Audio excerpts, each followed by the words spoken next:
Good evening. I pray you're doing well. And if there's ever a time we need to look at those who we need to avoid that are very dismissive in their attitudes and they have an unsettled type of behavior. Why? Because they don't like order. And so you don't have order, you don't have opportunity. And one of the things that I like to try to point out today is because there's so many beautiful verses in here that can really get you to understand what this particular writer is saying. I believe that God really wants you to take time to see those people who are very dismissive. And when a person is unsettled, that's even worse. When you're thinking about someone that's unsettled, that means that they don't have any establishment of order. They're very disorganized. They don't want to be settling anything. They're constantly moving around and doing different things and don't have anything planned. They're very undetermined. They're very undecided. They're very doubtful and negative, and they grumble and complain all the time. Because why? They want things fixed a certain way, the way they want them. They're very unstable and they wave all the time. So when you get this type of relationship, of course, you're going to have them be dismissive because they don't want to go along with nothing you say. They want it the way they want it, okay? But I want you to just pay attention to all of these. They're giving you the insight, as always, in all of these about humility, about contentment. Many people are not content today because they're dealing with a lot of stress, because they're trying to pursue something that is not there in that individual, because they're very dismissive, they're very controlling.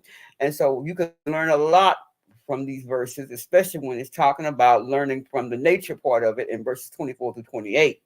How it's listing all these little creatures, the ant, the badger, the locust, the lizards, and all of that. They're all exhibiting wisdom, right? They're all showing us, and despite all the stuff that they go through, is teaching us lessons about preparation, about resilience, about cooperation, about adaptability. Think about that. Many of you can't even adapt to anything because of the relationship that you have.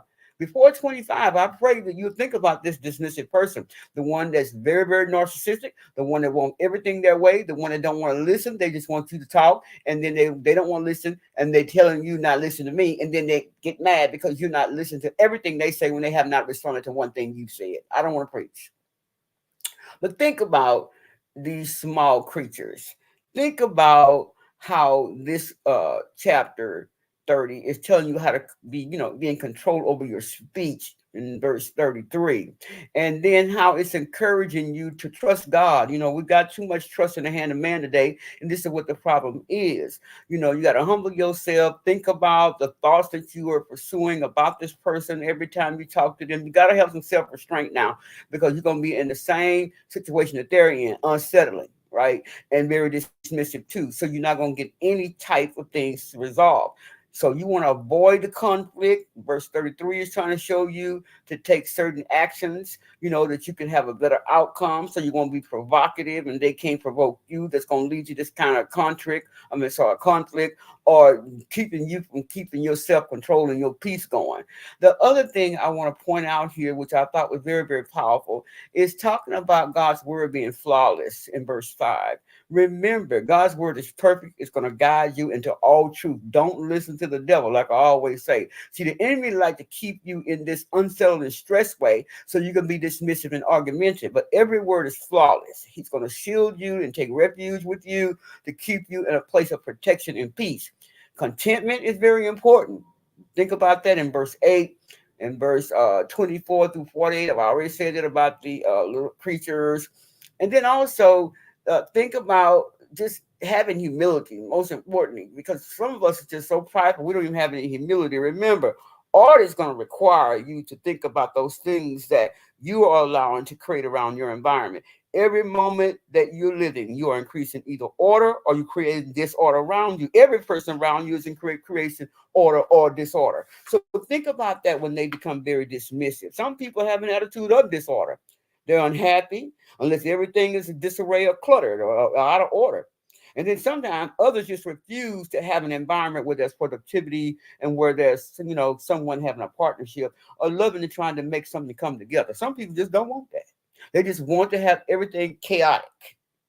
But I want to say this to you. I'm gonna give you some ways that you can probably deal with this a little bit, how to avoid dismissive attitudes and unsettled behavior. So you better get a pen and write these down fast, and you got to rewind. So in order to do this, you got to think about your humility, you got to think about your accountability, you got to think about your empathy and your interactions, okay, with these relationships God probably been told you to get away from, but you just keep on trying to see if you can keep on putting perfume on a pig.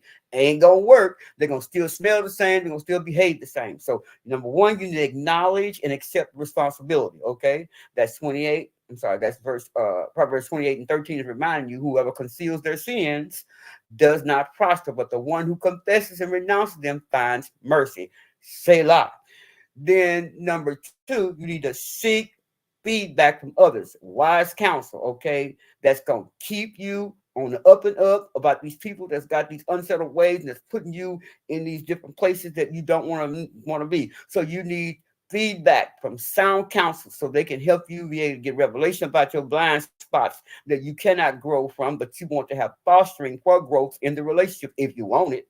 And then number three, you want to practice active listening and empathy. You got to show some interest about order. You got to demonstrate order that you want, even though you have been having this unsettled type of way. You want to show some order. You want to learn how to not be reactive, but proactive. So Proverbs 18 and 13 is warning us to answer before listening.